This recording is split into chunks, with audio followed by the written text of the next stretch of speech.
High goal versus low goal polo and how USP umpires call the game.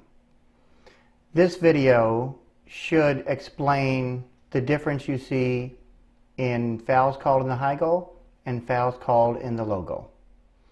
The rules in the high goal and the rules in the low goal can be identical and are basically the same, with the exception of some elections that a host tournament committee can make in polo 8 goals and above versus polo below 8 goals. There's a few things they can elect to use as rules that are different. But assuming they choose or elect exactly the same rules as, say, for a 22 goal tournament as they would for a 4 goal tournament. So let's keep the rules the same, and let's just talk about the difference in the way the umpires would call a 4 goal tournament versus a 22 goal tournament. A great analogy, if you like analogies, would be driving on a highway on a Saturday afternoon versus driving in a NASCAR race as a professional NASCAR driver. So you're both, in both instances, you're driving, and in both instances, you're driving a car. So 4 goal polo would be analogous to driving on the highway on a Saturday afternoon. 22 goal polo would be analogous to driving a NASCAR in a NASCAR race. That analogy works nicely for this video because it gives you an idea of the differences. Even though you're still driving a car, it's a different car and it's different circumstances. It doesn't work that well because the rules are a little different, but assuming the rules are the same, that's what we're talking about when we're talking about 4 goal polo versus 22 goal polo. Let's say in your summer club you play 4 goal polo all summer, and in the wintertime you enjoy watching some of the 22 goal that's on the live stream on your television.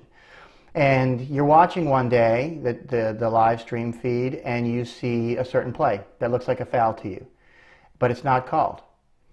So you think to yourself, maybe that's not a foul. And then that next summer you go out in your 4 goal tournament and you make that play, and let's say you have a USP umpire, and he or she blows the whistle and calls a foul on you. The first thing that comes to your mind is, how can that be a foul? I just saw it on live stream, same play, and it was not a foul. So what's going on here? And that's what I'd like to explain to you. We umpires at Umpires LLC for the USPA, we call 4 goal polo differently than we call 22 goal polo.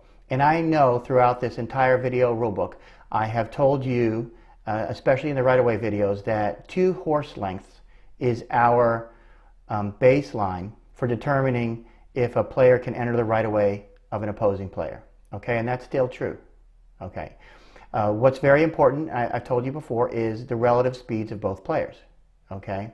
With that being said, if you're entering the right-of-way of an opposing player and you have 2 horse lengths or more, and you're going equal or faster in speed, you'll probably be fine depending on the angle, as long as the angle isn't too sharp. So if you're playing 4 goal polo, we may take that 2 horse length gap and we may make it 2.5 to 3 for safety. And it's still very dependent on the relative speeds of the 2 players and the angle in which you enter the right-of-way. But if we try to keep all that the same, you're going to need more space in lower level polo. In the 22 goal, we're going to take that 2 horse length standard space or gap that we use, and we may shrink it down to 1 horse length. Or even less, or slightly more. But what's most important to us in the 22 goal polo, which is also important in the low goal, but what we're really focusing on, is the relative speeds of the 2 players.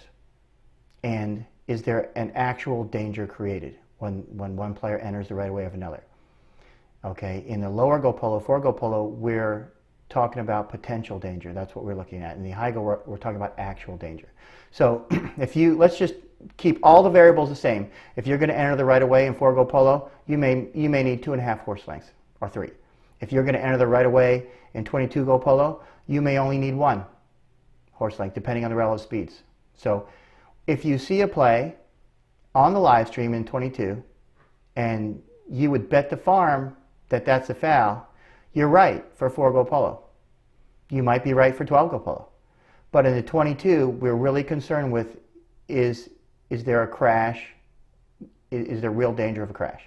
Okay, not just a potential danger. Okay, so keep that in mind. So that's about all I can explain to you. What I'd like to do now is let's just switch over to some actual plays in the 22 goal. That would certainly be fouls in, say, 4-goal, maybe even 6 to 8 to 12 goal.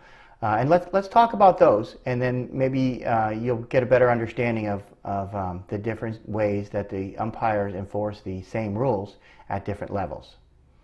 This play is going to happen fast, so pay attention. As you can see, the ball's traveling up and down the field. Line is up and down the field. Nobody touches it. Nobody touches it. It's still up and down the field. Red player gets on that line up and down the field. White player comes across 90 degrees. Looks like a foul. Why wasn't that a foul? Because when the red player turned around and got on that line, he wasn't moving forward. And when the white player came across, even though he came across at 90 degrees, there was no risk of collision because the red player had no forward movement. So that's different. If this were 12-go polo, 8-go polo, 10-go polo, 4-go polo, there'd probably be a foul. Definitely in the 4 to 6 to 8 to 10, it would be a foul. But there was no risk of collision because the red player had no forward movement. It happened fast. That's how the plays in the upper levels happen. They happen fast. I'm going to slow it down for you because it happened so fast. But I want you to see the line of the ball in yellow and the right-of-way in red. There's no question about it. The red player is on the line and has the right-of-way, but he just doesn't have enough forward speed to get a foul called against the white. Even though the white came across 90 degrees, we can all see that. So that's not a foul in 22-go polo. Judgment, speed, risk of collision. All right, I want you to pay attention. This is going to happen fast. There's going to be a red player here coming up who's going to get the ball.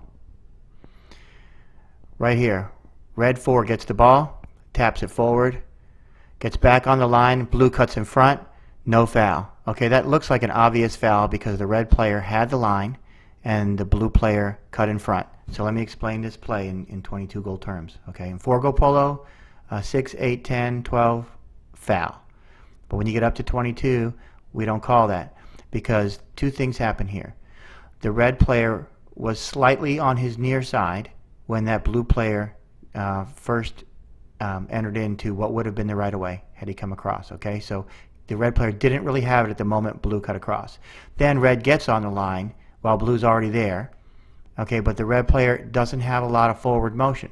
Okay, his horse kind of stalls out for a second, but blue comes in with a lot greater speed and steals it away. So at the moment blue gets to the ball, red is still slightly on his near side. So he doesn't really have the line on the right-of-way. Although he does pick up the line and the right-of-way fairly quickly, his horse doesn't have enough forward motion to have the to keep that right-of-way. And I'm going to mark it up here. So you have a yellow line and the red right-of-way, and he does get back to it. But he's just not quick enough. Blue's faster, and there's no risk of collision. So, for example, if the red player tried to run over the blue player, he couldn't do it. And that's high-go polo.